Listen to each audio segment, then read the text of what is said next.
akan bertanya, mungkin dia tak biasa dengar ataupun dia sebenarnya tiba-tiba tak perasan itu surah apa. Kenapa saya mulakan setiap pagi dengan Al-Fatihah, kemudian 10 ayat terawal Al-Kahfi dan 10 ayat terakhir Al-Kahfi. Masya Allah, dengan harapan bila anda hadir daripada awal, kita akan mula lepas ni dalam 6.45 ataupun 6.50, macam itulah. Bayangkan jika setiap pagi anda hadir kuliah ini 5 kali seminggu kan, hari Isnin sampailah hari Jumaat. Bayangkan kalau anda dengar dan ikuti, insya-Allah 1 bulan, 2 bulan anda akan hafal. Subhanallah, itu target kita. Mula-mula dengar, cuba ikut, insya-Allah nanti akan hafal. Subhanallah, apakah kelebihan 10 ayat terawal dan 10 ayat yang terakhir? 10 ayat terawal dan 10 ayat terakhir surah Al-Kahfi ni. Boleh tak siapa-siapa tuliskan? Masya Allah, ada yang kata sedang berusaha. Ada siapa-siapa boleh tulis? Apakah kelebihannya? Tulis, saya nak tengok komen masing-masing. Apa kelebihan kita membaca surah Al-Kahfi 10 ayat awal dan 10 ayat terakhir? Saya sedang nak tengok. Ya, saya pun sayang semua. Sayang semua.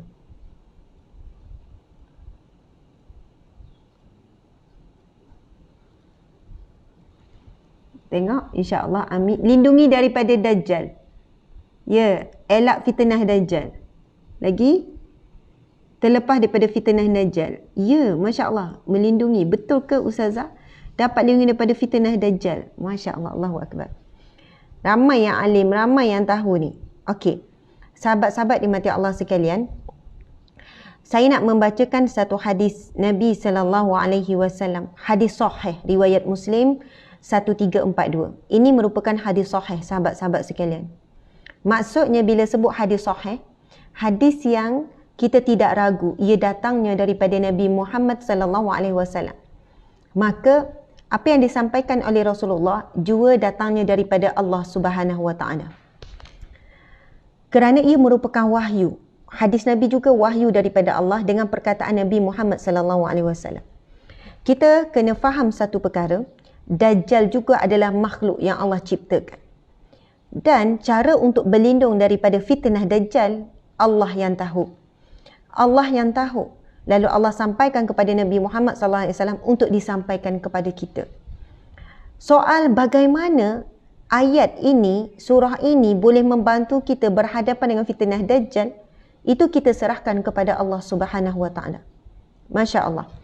Ia berdasarkan hadis Nabi riwayat Muslim 1342. Bismillahirrahmanirrahim. Qala Nabi sallallahu alaihi wasallam, bersabda Nabi sallallahu alaihi wasallam, man hafiza 10 ayatin min awwali suratil kahfi usima minad dajjal. Yang bermaksud, barang siapa yang menghafal 10 ayat daripada awal surah Al-Kahfi, ia akan terselamat daripada fitnah Dajjal. Subhanallah.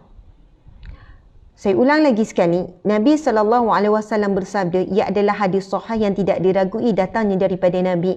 Dan apa yang datang pada Nabi datang juga daripada Allah Subhanahu Wa Taala. Nabi bersabda yang bermaksud, sesiapa yang menghafal 10 ayat terawal daripada surah Al-Kahfi, ia akan terselamat daripada fitnah Dajjal. Apa maksud Dajjal, sahabat-sahabat sekalian? Dan di sana ada riwayat hadis yang lain menyatakan, siapa yang menghafal 10 ayat awal dan 10 ayat akhir selamat daripada fitnah Dajjal. Namun antara yang paling kuat adalah 10 ayat terawal. Jadi kenapa Ustazah baca juga 10 ayat terakhir dan cuba ajak orang hafal juga? Kerana di sana ada dalil yang menyatakan 10 ayat terakhir juga menjadi benteng terkuat daripada fitnah Dajjal. Ad-Dajjalun membawa maksud apa? Pendusta. Pendusta. Sebab itu, di zaman Rasulullah sendiri dah ada kuncu-kuncu ataupun tentera Dajjal. Maksud Ad-Dajjal pendusta. Kerana itu, ada seorang lelaki di zaman Rasulullah yang bernama Musailamah yang mengaku menjadi Nabi. Bahkan Musailamah diberi gelaran Al-Kadzab. Sebab itu, Ad-Dajjal juga dari sudut bahasa Arab, membawa maksud al-kadzab, iaitu penipu, pendusta, orang yang manusia, makhluk yang memperdayakan manusia lain. Masya Allah. Pada zaman Rasulullah, ada seorang lelaki bernama Musailamah dan lalu diberi gelaran Al-Kadzab. Musailamatul Kadzab. Dia mengaku menjadi seorang Nabi. Pernah dia mengutuskan utusan dan menyampaikan surat kepada Nabi SAW supaya mengiktiraf dia juga salah seorang Nabi. Masya Allah. Kemudian Nabi mengantarkan utusan.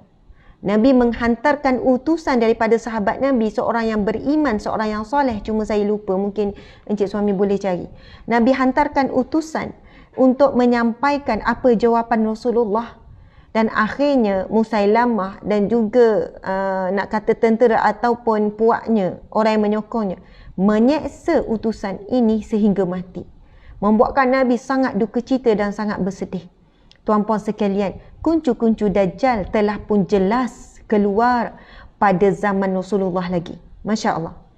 Mungkin bagi kita, Ad-Dajjal, Al-Masihud Dajjal. Kenapa sebut Al-Masih? Kan kita, subhanallah, di akhir zaman nanti, insya-Allah, wallahu alam, kita sempat atau tidak. Tapi kita yakin dan percaya bahawasanya Nabi Isa Al-Masih akan menyelamatkan umat Islam. Nabi Isa Al-Masih akan menyucikan daripada bumi ini kekufuran. Nabi Isa Al-Masih, subhanallah, akan mengalahkan Dajjal Al-Masih. Kenapa diberi gelar Dajjal Al-Masih? Kerana Dajjal juga menyerupakan dirinya sebagai orang yang suci, orang yang bersih, orang yang membawa petunjuk, orang yang membawa khabar gembira, orang yang makhluk yang membebaskan manusia daripada kesengsaraan, yang memberikan nikmat, dan Allah memberikan kelebihan kepada Dajjal ini untuk menguji keimanan. Masya Allah, Allahu Akbar. Jadi muslimin muslimat sekalian, kemungkinan kita tidak sempat untuk berjumpa dengan Dajjal Al-Masih. Tetapi percayalah, sejak daripada zaman Nabi Muhammad SAW, sehinggalah berlalu tahun demi tahun, sehingga 1443 tahun hijrah dah kita, sentiasa ada tentera Dajjal yang sedang menyiapkan kekuatan mereka untuk menyambut keluarnya Ad-Dajjal, Al-Masihud Dajjal. Subhanallah. Jadi sahabat-sahabat yang dirahmati Allah sekalian, antara kuncu-kuncu Dajjal yang kita tidak sedar, fitnah yang berlaku pada hari ini, penipu-penipu, pendusta, orang-orang munafik, Yahudi, Nasrani, semua tu memanglah itu tentera mereka lah. Kan? Dan kita tahu hari ini dah ada dah kekuatan tentera yang disiapkan oleh Bani Israel, oleh Yahudi, untuk buat persiapan keluarnya yang mereka nantikan, iaitu Ad-Dajjal. Allahu Akbar. Dan hari ini belum keluar Dajjal pun, umat Islam sendiri dah banyak kalah dengan ujian, dah banyak kalah dengan fitnah. Fitnah COVID ataupun wabak COVID-19 ini satu ujian yang berat, satu fitnah yang berat, sahabat-sahabat sekalian. Ramai mana orang hilang akhlak mulia, mulut dah jadi maki hamun dan sebagainya. Ramai mana disebabkan terkurung di dalam rumah, ini ujian, ini satu fitnah. Akhirnya terjebak dengan video-video yang tidak baik. Sebelum tu tak pernah tengok video lucah, jadi tengok sampai ketagih. Sebelum itu tak pernah buang masa tengok movie ke movie. Akhirnya sebab tak keluar daripada rumah, waktunya berlalu begitu saja. Berlaku kekasaran rumah tangga, keganasan rumah tangga, berlakunya penceraian dan sebagainya. Ingatkan bila duduk dalam rumah sama dengan anak, makin pulih hubungan kasih sayang dengan anak. Tapi tak, ibu ayah makin kuat marah anak sampai anak trauma, tak sabar nak pergi sekolah, tertekan duduk di rumah. Subhanallah, Allahu Akbar, macam-macam. Subhanallah, kita tahu antara yang dipesan oleh Rasulullah SAW bila tiba fitnah Dajjal, dan kita tidak tahu berapa lama, kerana satu hari pertama Dajjal kan keluar, maksudnya terlepas daripada ikatan dia tu, satu hari pertama umpama seperti 40 tahun ya, Encik Suami. 40 tahun ke 4 bulan ya? Tak, peringkat awal kan satu hari Dajjal menyamai setahun. Betul? Masya Allah, tuan-puan sekalian, maksudnya tak tahu berapa lama sebenarnya jumlah sebenar Dajjal akan menguasai sebelum kan Imam Mahdi sebelum Nabi Isa alaihissalam. Dalam tempoh tersebut antaranya yang dipesan oleh Rasulullah, ikat, berdiam di dalam rumah. Antara tempat yang selamat melindungi diri daripada fitnah Dajjal adalah berdiam di dalam rumah, walaupun dalam keadaan kelaparan, dalam keadaan macam mana sekalipun. Bahkan dipesan kepada para suami, ikat isteri dan anak-anak pada tiang rumah-rumahmu. Masya Allah. Dan bila datang wabak COVID-19 ini, Allah sedang melatih kita untuk berdiam di rumah, tak keluar daripada rumah.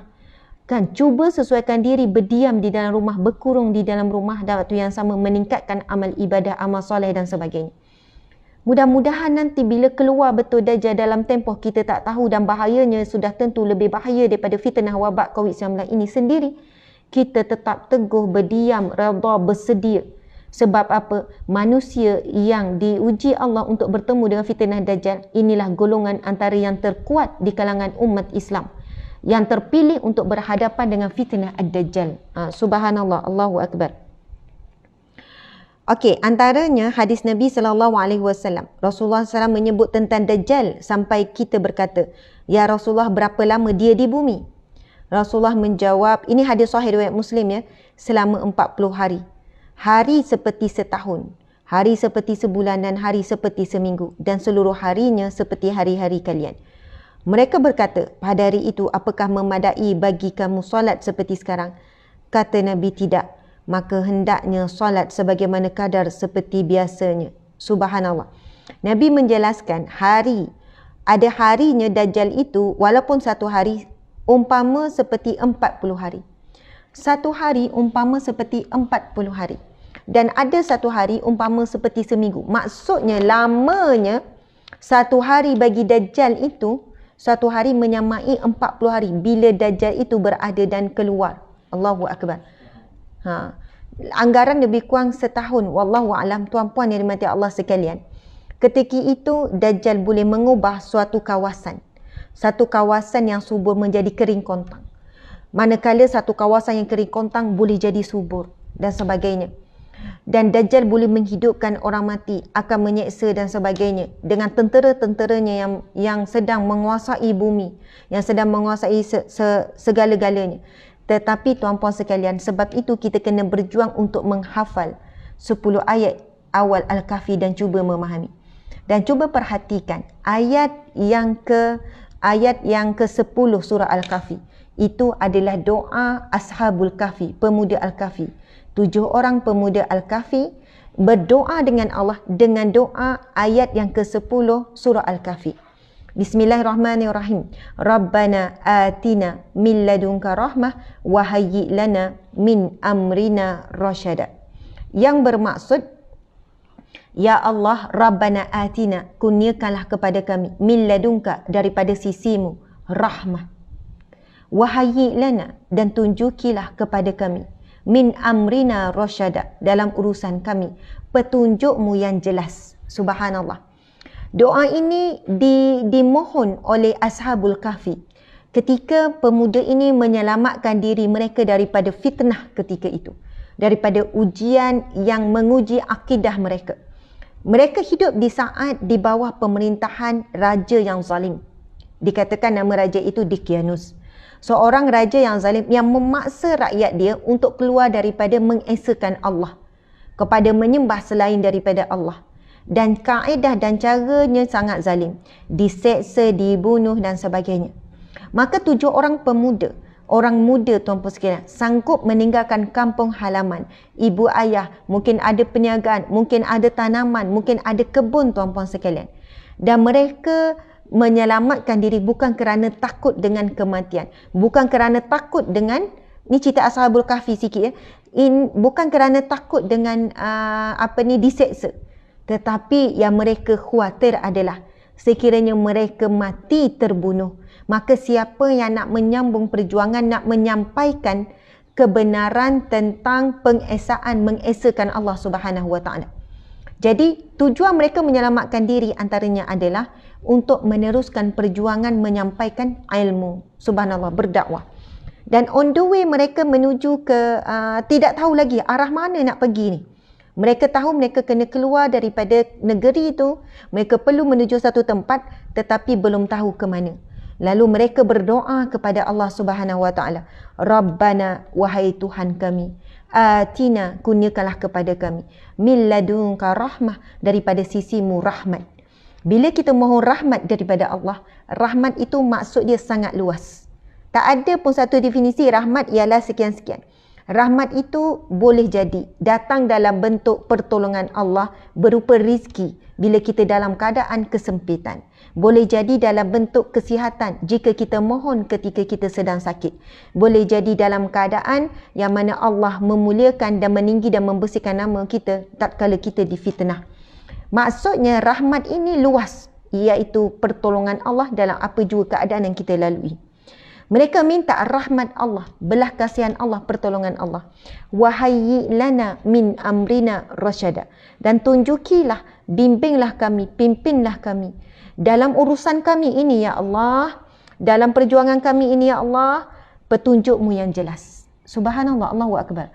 Jadi sebab itu tuan-puan sekalian, kalau hari-hari kita baca 10 ayat terawal Al-Kahfi, lepas ni 650 dah join sama, sebab kita akan mula Al-Fatihah dan 10 ayat terawal, kita terus minta dengan Allah supaya hari ini hidup kita dirahmati Allah, supaya hari ini hidup kita diberi petunjuk oleh Allah untuk apapun urusan kita. Masya Allah, buat keputusan yang tepat, buat tindakan yang tepat, kita akan bercakap benda yang tepat, kita akan ni, sebab apa? Hidup kita mendapat panduan daripada Allah Subhanahu Wa Taala. Sebab itu subhanallah, orang yang minta petunjuk begini umpama mendapat petunjuk seperti Ashabul Kahfi. Allah berikan mereka ilham untuk menuju ke suatu gua.